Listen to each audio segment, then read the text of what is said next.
सूक्ष्म क्रिया. आज काही सूक्ष्म क्रिया अशा दाखवणार आहेत तर तुम्ही उभ्याने करा, बसून करा, काही करा, तुम्हाला जसं हवं तसं तुम्ही करू शकता. पहिल्यांदा हात फिरवा, उभं राहून पण करू शकता, क्लॉकवाईज, अँटी क्लॉकवाईज.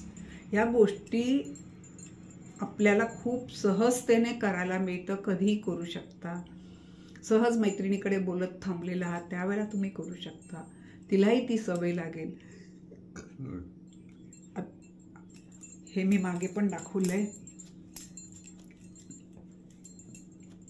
ज्यांना अंगात जरा जास्त हे आहे शिथिल लवचिकपणा त्यांनी जरा फास्ट करा, ज्यांना नाही आहे त्यांनी अगदी आरामात करा. पहिल्यांदा कट कट कट कट खूप खांदे घट्ट झाले असेल तर आवाज येईल. आता हाताची बोटं सरळ, पालथी सरळ, पालथी सरळ. हे बघा इथे त्यावेळेला हा जॉईंट एकदम सरळ ठेवायचा, असं नाही, असं नाही. हां, हात सरळ, पालथी सरळ, पालथी.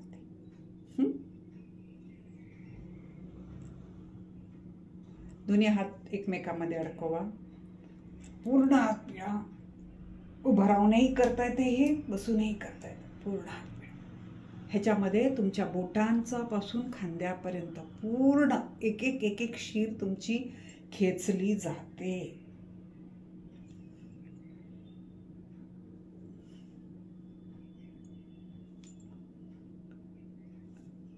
पहिल्यांदा 2-2, 3-3दा करत हळूहळू वाढवत जा. कुठलीही गोष्ट खूप अति करू नका. आता काही गोष्टी आहेत तुम्ही बसल्या बसल्या कधी आठवण येईल त्याला करा. मूठ घट्ट बंद करा आणि आपल्या मुठीने आपल्या दुसऱ्या हातावर मारा. 5-6 वेळा मारा. मग ही मूठ बंद करा, ह्याने मारा. हे बसल्या बसल्या उभाने कसंही करू शकता. मूठ बंद करा, घट्ट मूठ बंद करा.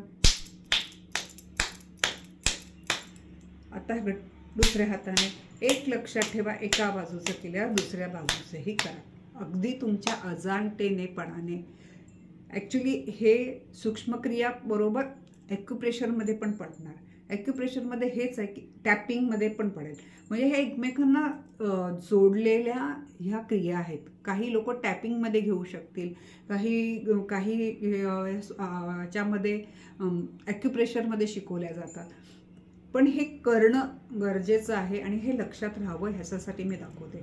बोटात बोटं घाला, घर्षण करा बोटातल्या बोटाला.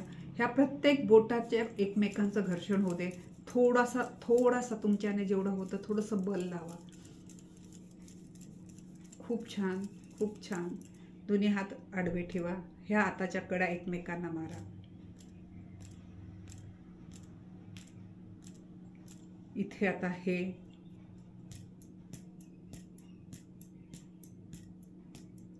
एक एक बोट खेचा.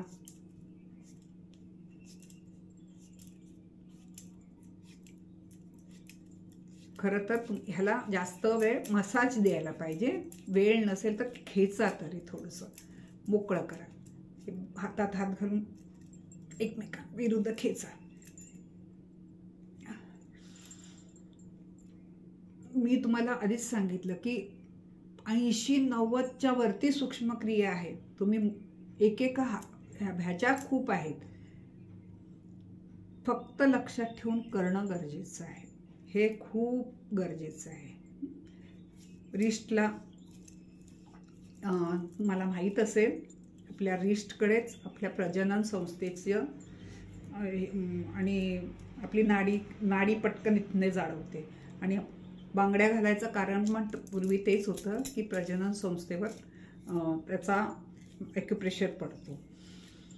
पुरुषांना पण कडं घातलं जातं. आणि हे दोन्ही हाताच्या आणि पायाच्या इथे हे प्रजनन संस्थेसाठी उपयोगी असलेल्या ह्या दोन्ही इथे असतात. त्यामुळे थोडंसं दाब देऊन फिरवा. पायाकडे पण तुम्हाला जमलं तर बसून आपल्याच पायाला थोडं करा मालिश. आपल्या पिंडाला दाबा. हे खूप गरजेचं आहे. आपल्या पिंडल्या आपण दाबल्याने आपलाच थकवा कमी होतो, पायामध्ये त्राण येतं. आपण मला ऐकता याबद्दल मी आपली आभारी आहे.